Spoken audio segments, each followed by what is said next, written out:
সূরা কারিয়া, এখানেও কিয়ামত সম্পর্কিত আলোচনা। পুরোটা সূরাই কিয়ামত সম্পর্কিত, কিয়ামতের ভয়াবহতা এবং কিয়ামতের কি অবস্থা হবে এই সম্পর্কে আল্লাহ তাআলা আলোচনা করছেন। প্রথম আয়াত আল কারিয়া, দেখেন আল্লাহ তাআলার বলার ধরনটা দেখেন। আল কারিয়া মহাবিপদ, বা অনেকে অর্থ করেছেন যে আত্মা প্রকম্পকারী, মনত্তা বা অন্তর আত্মা প্রকম্পকারী। আল কারিয়া দ্বারা তারা বলেছেন অন্তরাত্মা প্রকম্পকারী। প্রথমে বললেন, আমরা যেমন বলি বিপদ, আমি বললাম আপনাদেরকে বিপদ, তখন আপনার মনে প্রশ্ন আসবে, আপনি জিজ্ঞাসা করবেন ভাই ভাই কিসের বিপদ, কিসের বিপদ? আল্লাহ তাআলা মানুষকে কেমন যেন আগ্রহী করে তোলার জন্য প্রথমে সংক্ষিপ্ত ভাবে বললেন আল কারিয়া, বিপদ, হ্যাঁ মহাবিপদ এরকম বললেন। তারপরে আবার আল্লাহ তাআলা নিজেই বললেন মাল কারিয়া, কি সেই মহাবিপদ। তারপরে আল্লাহ তাআলা আবার বলছেন ওয়ামা আদরাকা মাল কারিয়া। রাসূল সাল্লাল্লাহু আলাইহি ওয়াসাল্লামকে জিজ্ঞাসা করছেন, আপনি কি জানেন এই আত্মা প্রকম্পকারী, মনাত্মা প্রকম্পকারী বা মহাবিপদ কি, আপনি কি সেটা জানেন? রাসূল সাল্লাল্লাহু আলাইহি ওয়াসাল্লামকে জিজ্ঞাসা করছেন। আল্লাহ তাআলা মানুষের মানে আগ্রহ বা মানুষের মানে চিন্তাটা যেন এদিকে চলে আসে, মানুষের পূর্ণ মনোযোগটা যেন তার আল্লাহ তাআলার কথার প্রতি চলে আসে, এজন্য আল্লাহ তাআলা প্রথমে কিছু ডাক দিলেন, কিছু সতর্ক করলেন। প্রথমে আল্লাহ মানুষকে মানে আগ্রহ করার জন্য কিছু ডাক দিলেন, তারপরে আল্লাহ তাআলা মূল কথা বলবেন। ইয়াউমা ইয়াকুনুন নাস, এই যে মহাবিপদ কি, এবার আল্লাহ তাআলা বলতেছেন ইয়াউমা ইয়াকুনুন নাসু কাল ফারাশিল মাবসুস। সেদিন, সেদিন মানুষ হবে বিক্ষিপ্ত পঙ্গপালের মতো। অর্থাৎ পঙ্গপাল যেমন মানে, পঙ্গপাল মানে হচ্ছে পোকামাকড় আর কি, যেগুলো বিক্ষিপ্ত ভাবে উঠতে থাকে, একটা এদিক ডান বামে যায়, যেটা যেদিক পারছে সেদিকে যাচ্ছে, কেউ আগুনে যেয়ে পড়ে যাচ্ছে, মানে কোনো ই নাই, কোন দিকে যাচ্ছে তাদের নিজেদের মাকসাদ নেই। কিয়ামতের দিন মানুষের অবস্থায় ভাই এরকম, মানুষ একদম হাই হুতাশ করতে থাকবে, আর কোন দিকে যে যাচ্ছে যে তাদের নিজেদেরও মানে পেরেশান একটা অবস্থা হবে, খুবই মানে পেরেশান চিন্তাযুক্ত একটা অবস্থা হবে। আল্লাহ তাআলা বুঝাতে চাচ্ছেন ওই কাল ফারাশিল মাবসুস, বিক্ষিপ্ত পঙ্গপালের মতো, ছড়ানো ছিটা পঙ্গপাল যেমন উঠতে থাকে কোনো দিক বিদিক শূন্য হয়ে, ঠিক মানুষও সেদিন দিক বিদিক শূন্য হয়ে চলতে থাকবে।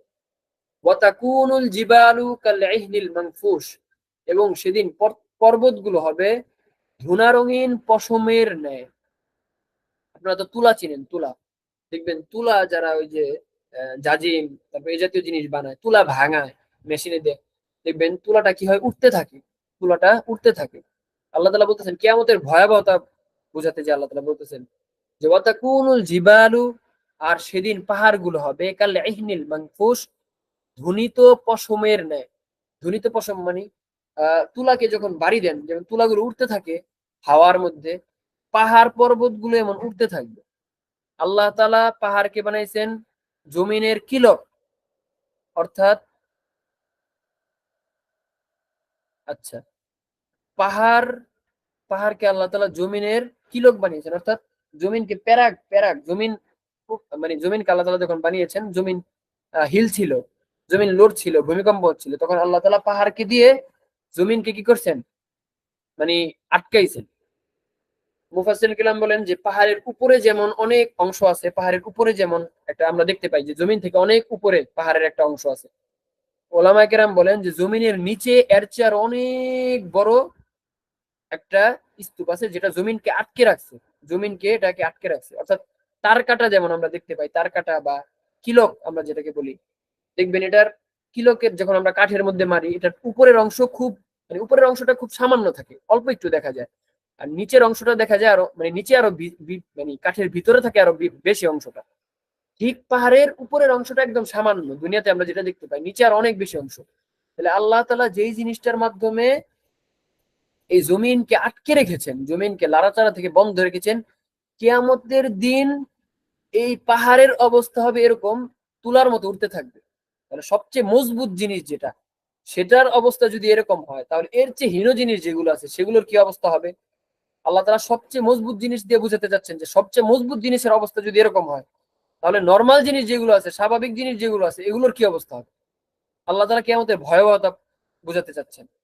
তারপরে বলতেছেন আল্লাহ তাআলা আম্মা মান সাকুলাত মাওয়াজিনু, যার পাল্লা সেদিন ভারী হবে, ফাহুয়া ফি ঈশাতির রাদিয়া, সে সুখী জীবন যাপন করবে, সে আনন্দময় জীবন যাপন বা সন্তোষজনক জীবন যাপন করবে।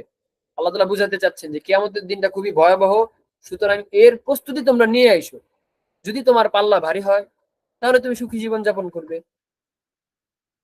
ওয়া আম্মা মান খাফফাত মাওয়াজিন, আর যার সৎকর্মের পাল্লা হালকা হবে, ফা উম্মুহু হাওিয়া, তার স্থান হবে হাওিয়া। হাওিয়া কি আল্লাহ তাআলা নিজেই বলবেন হাওিয়া কি।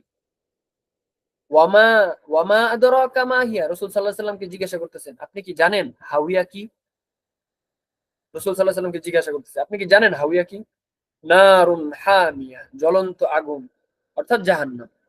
অর্থাৎ যার কারো যদি পাল্লা ভারী হয় তাহলে সে জাহান্নামে যাবে, আর কারো পাল্লা যদি হালকা হয় তাহলে, যার কারো পাল্লা যদি ভারী হয় তাহলে সে জান্নাতে যাবে, সে সন্তোষজনক জীবন যাপন করবে। আর কারো পাল্লা যদি হালকা হয় তাহলে সে জাহান্নামে যাবে।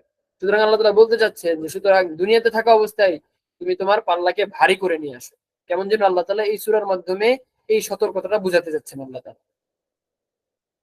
এই কোরআন এই কিয়ামত সম্পর্কে আল্লাহ তাআলা আরো বিভিন্ন সূরায় বিভিন্ন আয়াত আল্লাহ তাআলা বলছেন যে ইয়াউমা তাবিয়াদ্দু উজুহু ওয়া তাসওয়াদ্দু উজুহ, যে সেদিন কিছু মানুষের চেহারা ফর্সা হবে, সাদা হবে, উজ্জ্বল হবে। ওয়া তাসওয়াদ্দু উজুহ, এবং কিছু মানুষের চেহারা কালো হবে। আবার আল্লাহ তাআলা বলছেন যে কিয়ামতের দিন যারা ন্যায়বান হবে, কল্যাণ মানে যারা নেককার হবে, তাদের আমলনামা ডান হাতে দিবে। ফাম্মা মান সাকুলাত মাওয়াজিনু, আল্লাহ তাআলা বলতেছেন তারপরে আল্লাহ তাআলা যাদের আমলনামা মানে ভারী হবে, নেক আমল যারা বেশি করবেন, তাদেরকে আল্লাহ তাআলা ডান হাতে আমলনামা দিবেন। তখন এই যাদেরকে ডান হাতে আমলনামা দিবে তারা তো জান্নাতি, তখন তারা খুশিতে বলতে থাকবে হা উমকরাউ কিতাবিয়া, এই যে আমার আমার আমলনামা, সবাই দেখো। আমরা যেমন রেজাল্ট কার্ড পেলে আমাদের ফলাফল প্রকাশ হয় যখন, তখন আমরা সবাইকে দেখাই, দাদা দাদি নানা নানি সবাইকে দেখাই যে দেখো আমি অনেক ভালো ফলাফল করছি। কিয়ামতের দিন যখন সে এই বিভীষিকাময় অবস্থা থেকে পার পেয়ে যাবে, যখন তার ডান হাতে আমলনামা দেবে মানুষের, কারো যদি ডান হাতে আমলনামা দেয় মানে সে হচ্ছে জান্নাতের সার্টিফিকেট প্রাপ্ত হয়ে গেছে। যখন ডান হাতে আমলনামা দেওয়া হয় তখন সে বলতে থাকবে, সবাইকে বলতে থাকবে, দেখাতে থাকবে যে হা মুকরাউ কিতাবিয়া, দেখো এই যে আমার আমলনামা ডান হাতে দেওয়া হয়েছে, দেখো দেখো পড়ো। ওয়াম আর যাদের আমলনামা বাম হাতে দেওয়া হবে, তখন তারা বলবে যে ইয়া লাইতানি লাম উতা কিতাবিয়া, হায় যদি এই আমলনামা আমাকে না দেওয়া হতো দিলেই ভালো হতো। এই আমলনামা আমার দিয়ে কি হবে, যেমন যে রেজাল্ট কার্ড যারা ফেল করে তারা বলে যে রেজাল্টটা যদি না দিত দিলেই ভালো হতো। ঠিক ওই আমলনামা দানকারী উনি এরকম বলবে যাদের আমলনামা হালকা হবে যে যদি এই আমলনামাটা আমাদেরকে না দিত তাহলেই তো ভালো হতো, মানে আফসোস করে বলতে থাকবে।